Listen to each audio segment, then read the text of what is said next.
The Windy City, once the epicenter for industrialization and manufacturing, Chicago is now home to one of the fastest growing startup communities in the country. But despite this massive opportunity, too many Illinois businesses are forced to shut their doors because they simply aren't investing in tomorrow. My name is Scott Katoon, and I'm an entrepreneur, innovation expert, and host of the WGN podcast, Tomorrow's Business Today.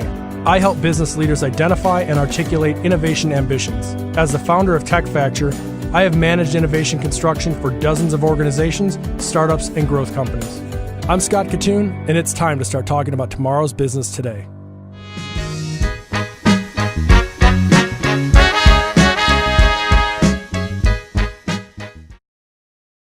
As the voice of Chicago innovation, each week we look for innovators that have set out to reshape entire industries.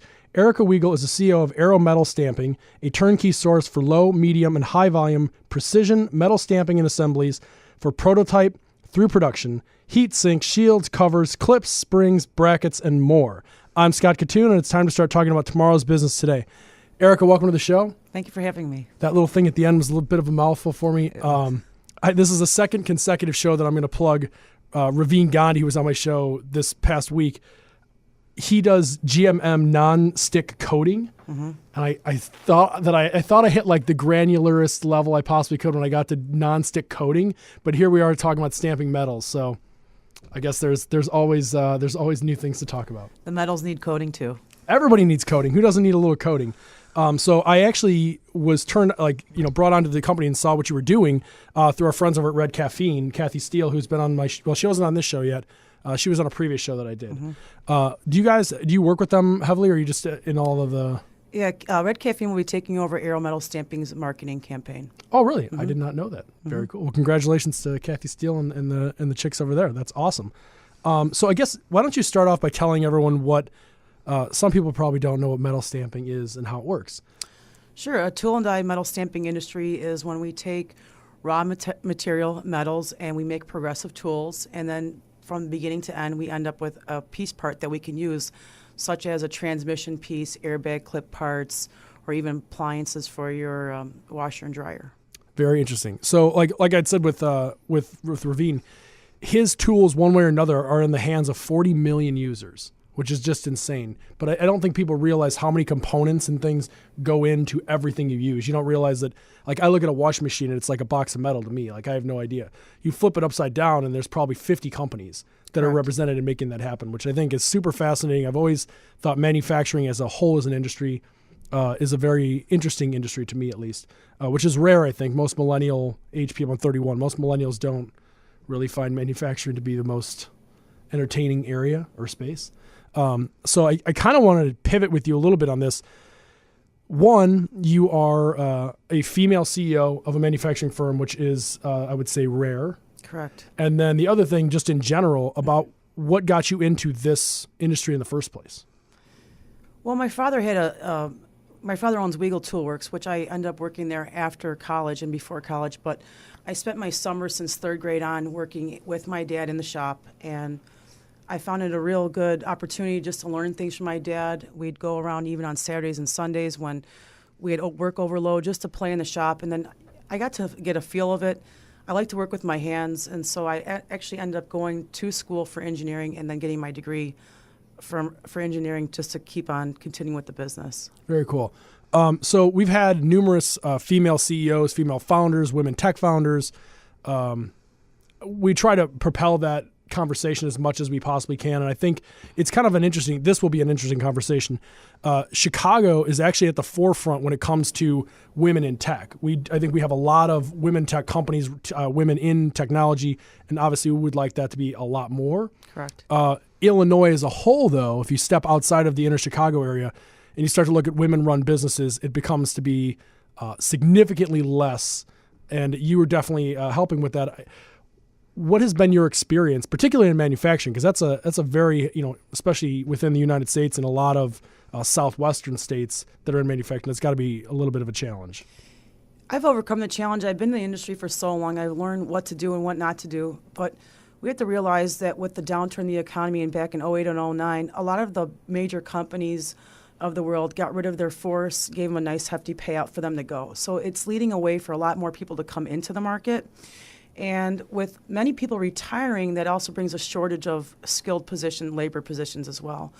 A lot of women are more or less going into the arena. They didn't know it was alive. They didn't know it was coming back. It was offshoring a lot of it going to China, Mexico, but it's starting to come back.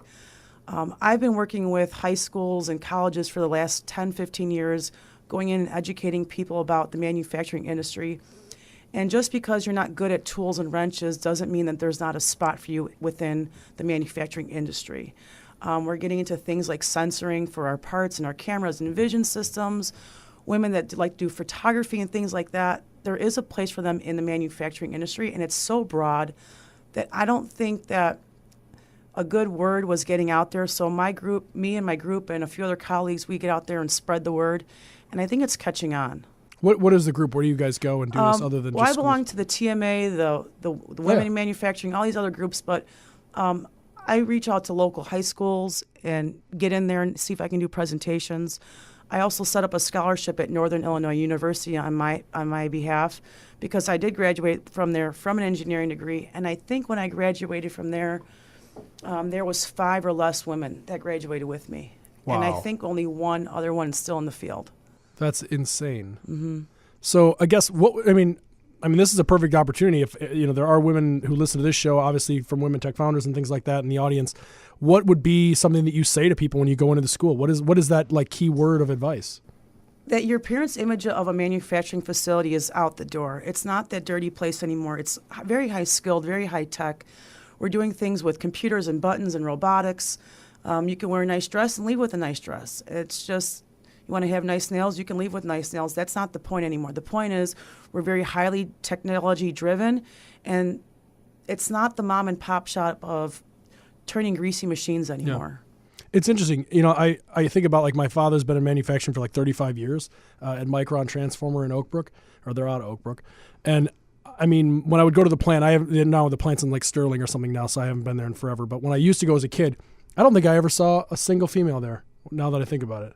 And the idea that not only can women get into the technology side and actually work in the plant, but the fact that that door is also open to take positions in the C-level and eventually start their own businesses or become the CEO or the CFO or whatever that position might be.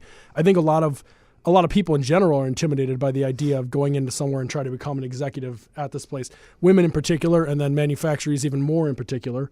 What has been your biggest learning moment and maybe the biggest challenge you've had, both as a professional first and foremost, and then also as a female in manufacturing?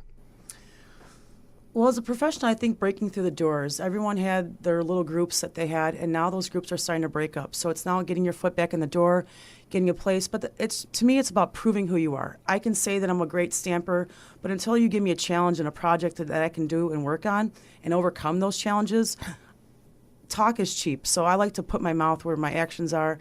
I like to give you product samples. I would like to bring people through the shop, see what I have, see what I'm capable of before people make up their mind.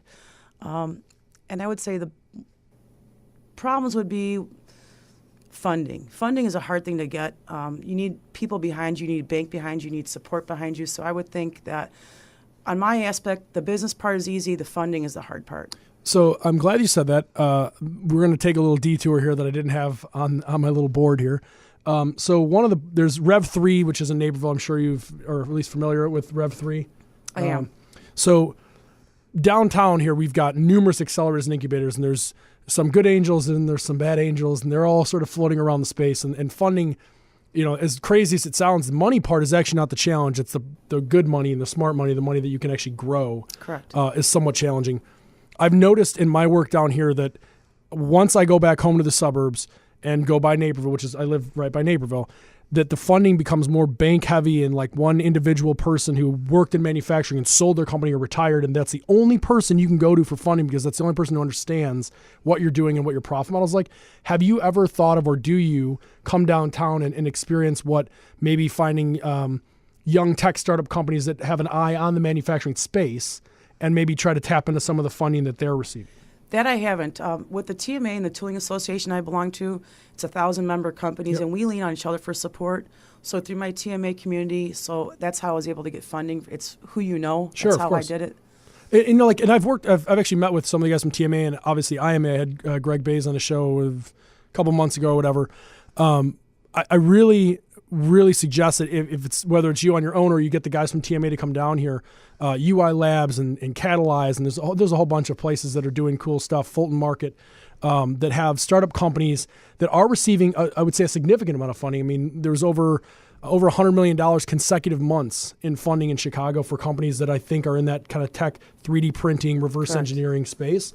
And it could be really interesting if you guys could bring your businesses down here, and the funding would be not just funding, but it would also be bringing on assets, bringing on new startup companies that you can invest in and they can invest in you. My goal of this show really has always been to try to bring those two parties together. So maybe this is an opportunity for that. It could be, yes. Very cool. Well, thank you so much for coming in today and telling us a little bit about ARO and your journey. Where can people find out more about ARO? At www.arometal.com. It's AROMETAL.com. And I just want to make a comment about the women. Sure. I have 28 members in my shop, and I believe half of them are women. That's fantastic. Mm-hmm. Where can people go to like actually listen to you talk and have you, or call you to have you come and speak to them? You can get me on LinkedIn. That's a great place to reach me. Or my email address would be erica.wiegel@arometal.com. Very cool. Thank you, Erica, so much for coming on. You can watch this episode and more at advisor.tv. Stream us on the WGN Plus or Rivet Radio app. Download each episode on iTunes, and remember to stay connected by following us on Twitter at TBT on WGN. Boom, that's a wrap.